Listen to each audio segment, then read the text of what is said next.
하나님의 말씀은 베드로전서 2장 3절에서 5절이 말씀입니다. 너희가 주의 인자하심을 맛보았으면 그리하라. 사람에게는 버림바가 되었으나 하나님께는 택하심을 입은 보배로운 산돌이신 예수에게 나와. 다 같이 읽으시겠습니다. 너희도 산돌같이 신령한 집으로 세워지고 예수 그리스도로 말미암아 하나님이 기쁘게 받으실 신령한 제사를 드릴 거룩한 제사장이 될지니라. 아멘. 말씀 묵상하기 전에 다시 한번 기도하겠습니다. 하나님 아버지, 감사합니다. 이 3일 저녁 수요예배 하나님 앞에 나와서 하나님이 그 모든 은혜와 사랑을 기억하며 감사와 찬송을 드리게 해주신 것 감사를 드립니다. 이 시간 하나님의 말씀을 제대로 묵상하고자 하오니 제대로 마음 눈을 밝히셔서 주의 말씀에 귀한 것을 보게 하시고 주의 말씀을 열므로 우둔한 죄들에게 비추어 깨닫게 하여 주시옵소서. 예수님의 이름으로 기도하옵나이다. 아멘. 할렐루야. 서로에게 평강의 복을 기원하는 마음으로 샬롬 인사 나누시기 바랍니다. 샬롬. 샬롬. 수요예배 잘 나오셨습니다. 오늘 본 말씀 베드로전서 2장 3절 말씀 다시 한번 같이 읽겠습니다. 3절 말씀 같이 읽겠습니다. 시작. 너희가 주의 인자하심을 맛보았으면 그리하라. 여러분, 하나님의 인자하심을 맛보셨습니까? 하나님의 인자하심을 경험하셨습니까? 여기 계신 분들은 하나님의 선하심, 하나님의 인자하심을 경험하신 분들이 많이 계실 거예요. 제가 한 이민 가정의 이야기를 좀 해보겠습니다. 이민 오신 지 한 30년쯤 됐대요. 2017년이니까 1987년쯤 80년대 후반에 이민을 오신 거예요. 여러분 가운데는 그보다도 훨씬 더 전에 이민 오신 분들, 70년대, 60년대 이민 오신 분들도 계시겠지만 뒤늦게 이민 오셨어요. 오실 때 연세가 53세래니까 상당히 늦게 이민을 오셨는데 시애틀로 오셨답니다. 누이 동생이 있어서 한국에서 일하면서 미국에 있는 누이 동생 뒷바라지를 대학 교육 등록금을 아마 오빠가 내줬던 모양이에요. 그래서 이제 자리 잡고 거기에서 비즈니스를 잘하는 누이 동생한테 이민 초기에 좀 도움을 받을 수 있지 않을까 하는 기대감에서 시애틀에 와 봤는데 누이 동생이 하는 일이 잘 되긴 하지만 또 누이 동생도 시집이 있으니까 그렇게 나이 드셔서 미국에 오신 오빠를 얼마나 도와줄 수가 있겠어요. 그래서 기대만큼 도움을 받지 못한 채 LA로 내려오셨다고 해요. 53세, 영어도 안 되고 일을 하려고 해도 나이도 참 어중간하고, 그래서 주유소에서 가스 넣는 일도 좀 하시고 그러다가 페인트 칠하는 일을 좀 하시게 됐답니다. 그래서 나이가 몇 살이요? 53세라고 하니까 아예 써주려고 안 했는데 한 분이 나중에 알고 보니까 목사님인데 평일에는 그렇게 페인트 작업을 하고 거기에서 얻은 수입을 가지고 주일에는 조그만 교회를 목회하는 그런 목사님이셨던 모양이에요. 그래서 그분이 이제 받아주셔가지고 쫓아다니면서 페인트 일을 배우셨대. 눈썰미가 있어서 페인트 이렇게 하면 되겠구나. 그래서 이제 자기가 독립을 해서 페인트 작업을 하는데 멕시칸 히스패닉 사람들을 시켰더니 너무 자기 일 아니라고 성의 없게 페인트 막 낭비하고 그래서 부인이 따라붙었대. 그래서 부인이 가서 이제 카펫에 한 방울이라도 페인트 떨어지면 안 되니까 신문지 깔고 다 준비를 해서 남편은 페인트 뿌리고 4년간 부부가 그렇게 일을 했답니다. 그러다가 누가 소개를 해줘서 조그만 900 스퀘어 피트짜리 뷰티 서플라이 가게를 하게 됐대요. 그래서 미국에 와 있던 자녀들에게 돈 좀 보태라 그래가지고 그런 조그만 뷰티 서플라이 가게를 시작을 했는데 워낙 품목이 많으니까 더군다나 흑인들, 히스패닉들 머리와 또 화장에 필요한 그 온갖 물품들 이름도 다 기억 못하는 연세 들어서 미국에 오셨으니 영어를 제대로 하겠어요? 그 복잡한 물품 이름을 제대로 외우겠어요? 하여튼 무작정 대보니까 그 많은 품목의 이름들이 외워지더래요. 흑인들이 자기가 다 사용할 줄 알면서 이거 어떻게 사용하는지 좀 설명해 달라고 그렇게 얘기를 하면 또 자기가 또 못하는 영어로 또 얘기를 하면 또 고개를 끄덕끄덕 하면서 설명을 알아들었답니다. 뭐 그러면서 뷰티 서플라이 가게를 했는데 하루는 부인이 혼자서 가게를 지키면서 원래는 한국에서 불교 신자였대요.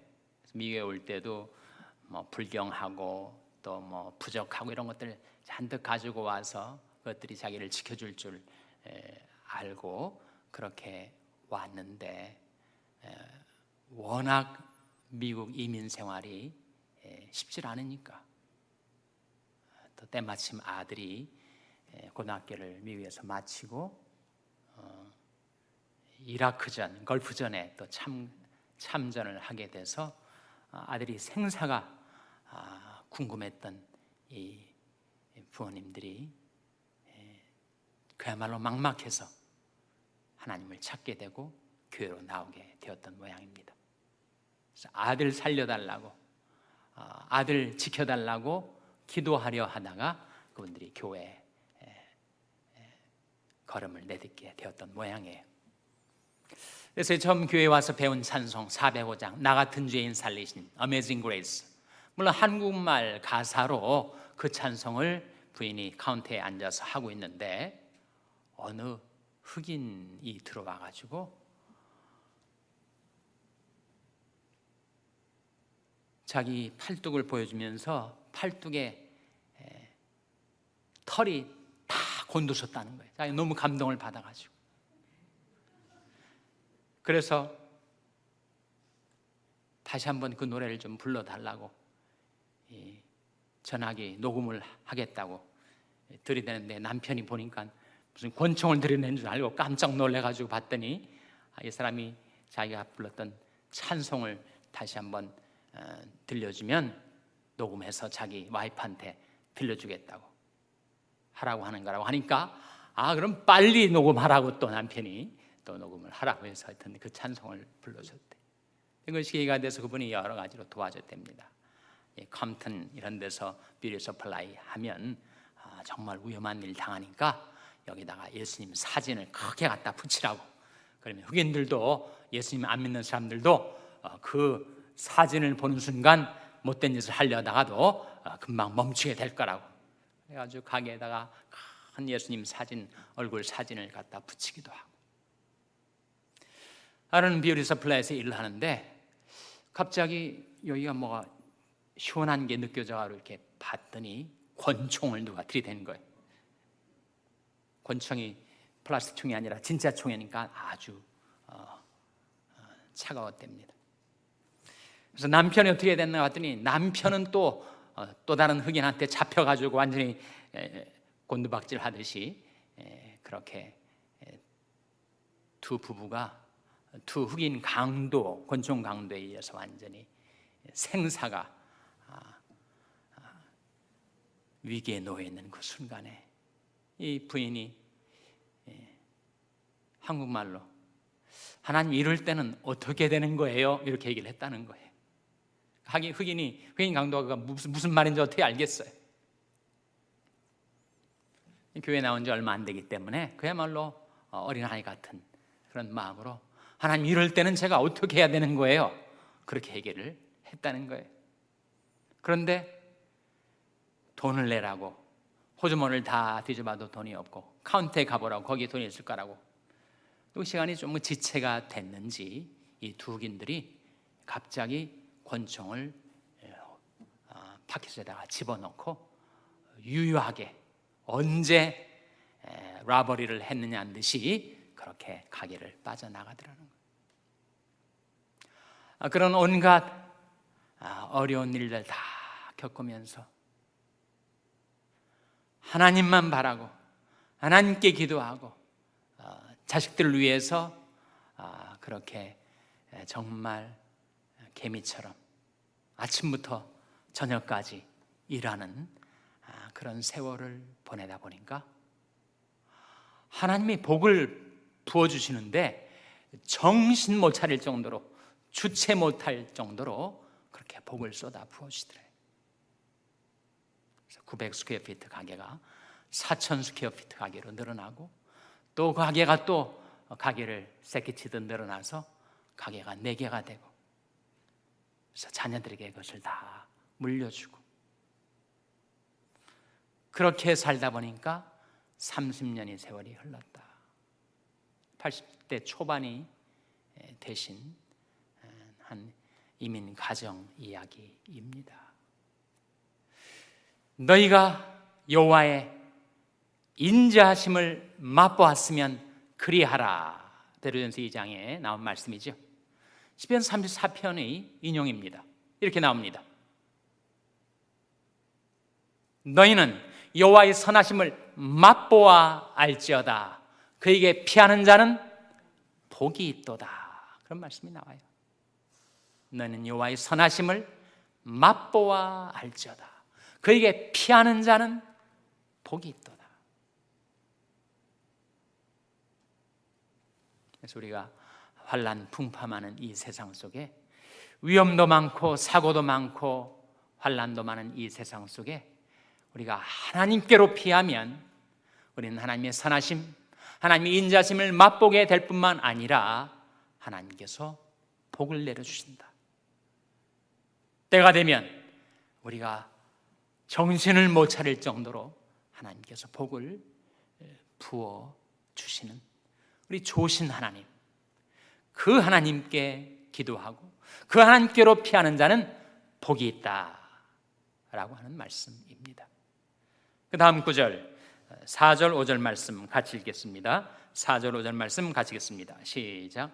사람에게는 버림바가 되었으나 하나님께는 택하심을 입은 보배로운 산돌이신 예수에게 나와 너희도 산들같이 신령한 집으로 세워지고 예수 그리스도로 말미암아 하나님이 기쁘게 받으실 신령한 제사를 드릴 거룩한 제사장이 될지니라. 여기 보면 사람에게는 버림바가 되었으나 하나님께는 택하심을 입은 이란 말씀이 나오죠. 사람들에게 거부를 당한단 말이죠. 그러나 하나님께는 용납을 받게 된다는 거예요. 우리 인생에는 거부와 용납이 늘 번갈아가면서 다가옵니다. 어떤 때는 내가 거부를 당해요.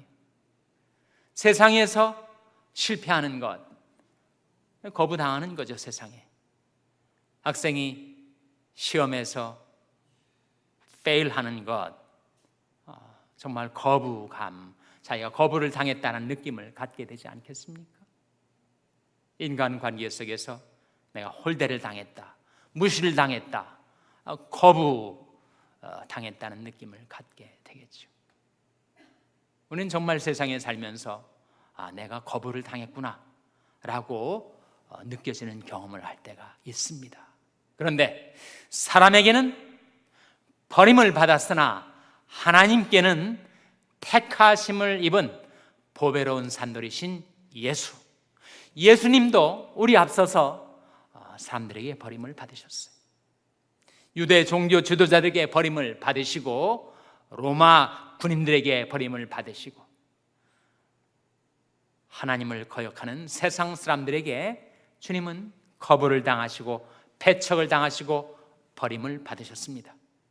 그러나 사람에게는 버림을 받았으나 하나님께는 택하심을 입으셨던 우리 주 예수님, 우리가 예수님을 믿고 이 세상 속에 살면서 때때로 우리에게도 그런 경험이 다가올 때가 있죠. 사람에게는 버림을 받게 되는 것 같은 그런 경험을 할 때가 있지만, 그러나 하나님께는 택하심을 입게 되는 것. 사람에게는 거부를 당하지만 하나님께 용납되면 그러면 되는 거 아니에요?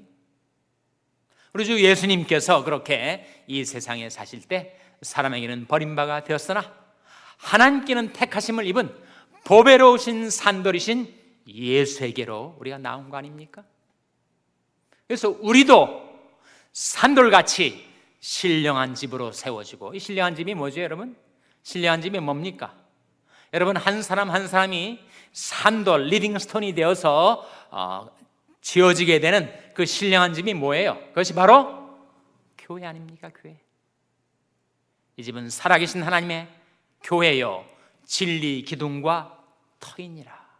우리가 세상에서는 버림을 받았을지 몰라도 하나님께는 택하심을 입게 되고, 세상에서는 거부를 당했을지 몰라도 하나님께는 용납을 받아서 우리가 한 사람 한 사람이 예수님처럼 산돌, 리빙스톤이 되어서 신령한 집으로 세워지게 되고, 거기에서 우리가 해야 할 일이 무엇인가? 하나님이 기쁘게 받으실 무엇을 드릴 거룩한 제사장이 될지니라라고 했습니까? 우리가 뭘 드리죠? 하나님이 기쁘게 받으실 신령한 제사. 5절에 나오지 않습니까? 5절 말씀, 너희도 산돌같이 신령한 집으로 세워지고 예수 그리스도로 말미암아 하나님이 기쁘게 받으실 신령한 제사를 드릴 거룩한 제사장이 될지니라. 이 만인 제사장설 아니에요? 목사만 제사장이 아니고 모든 구속받은 성도들, 하나님의 백성 한 사람 한 사람이 다 제사장이라는 거예요. 이게 만인 제사장, 종교 개혁의 일대 원리가 만인 제사장론 아닙니까? 제사장은 뭐 하는 사람들입니까? 제사장들은 제사를 드리는 사람들이에요. 구약 시대에는 양이나 소나 생축을 잡아서 제사를 드렸지만, 이제 신약 시대에 우리가 하나님이 제사장들로서 드려야 될 신령한 제사, 어떤 제사예요? 두 제사가 있습니다. 히브리서 13장 15절에 한 제사가 나오고 그 다음 구절 16절에 또 다른 제사가 나와요. 우리가 하나님께 드릴 신령한 제사 두 가지 발견해 보시기 바랍니다. 히브리서 13장 15절 16절 우리 찾아서 같이 읽겠습니다. 히브리서 13장 15절 16절 말씀 찾아서 같이 읽습니다.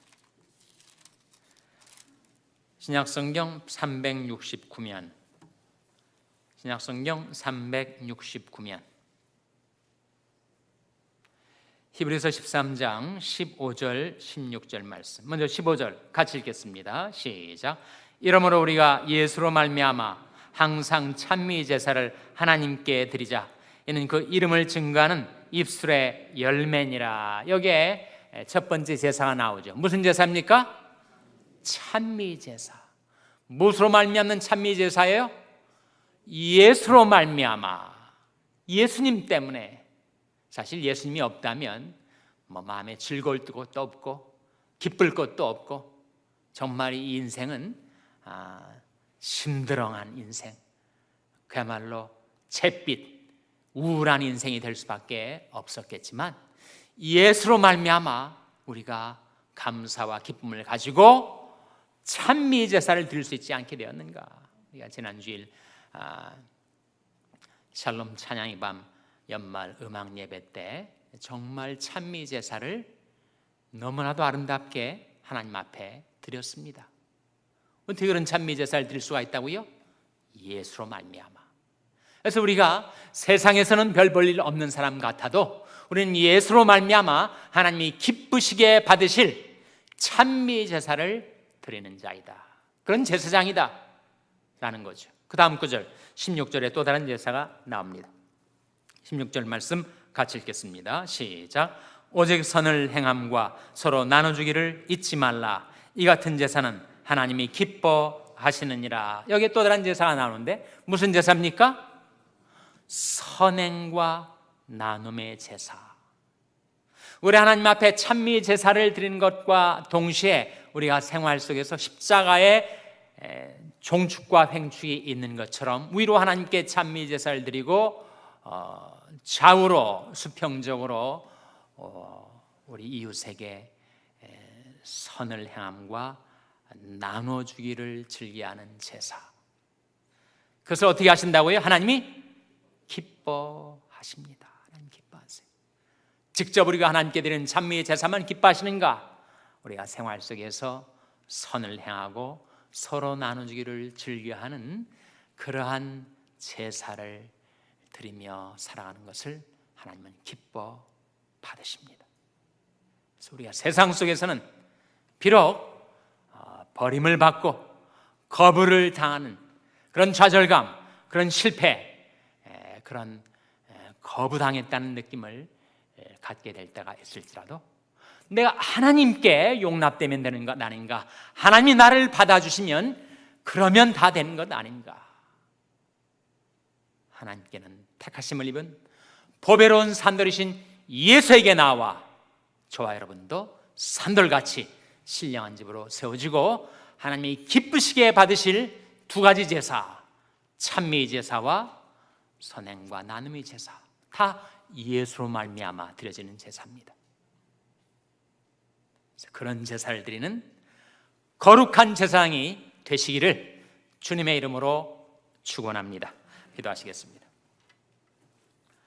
하나님 아버지, 인생이 나그네 길인데 더군다나 이민자로서 곱절의 나그네 인생을 살아가는 저희들의 삶 속에 우리 하나님의 선하심, 아버지 하나님의 인자하심을 맛보며 살 수 있게 주신 것을 감사드립니다. 저희가 세상에서 실패하고 거부를 당하고 또 위험을 당할 때 하나님께로 피하는 자에게 복을 베풀어 주시는 좋으신 하나님, 참으로 저희들이 하나님을 기쁘시게 할 수 있는 신령한 제사를 드리는 거룩한 제사장이 되게 하여 주시옵소서. 모든 것 감사드리며 예수님의 이름으로 기도하옵나이다. 아멘.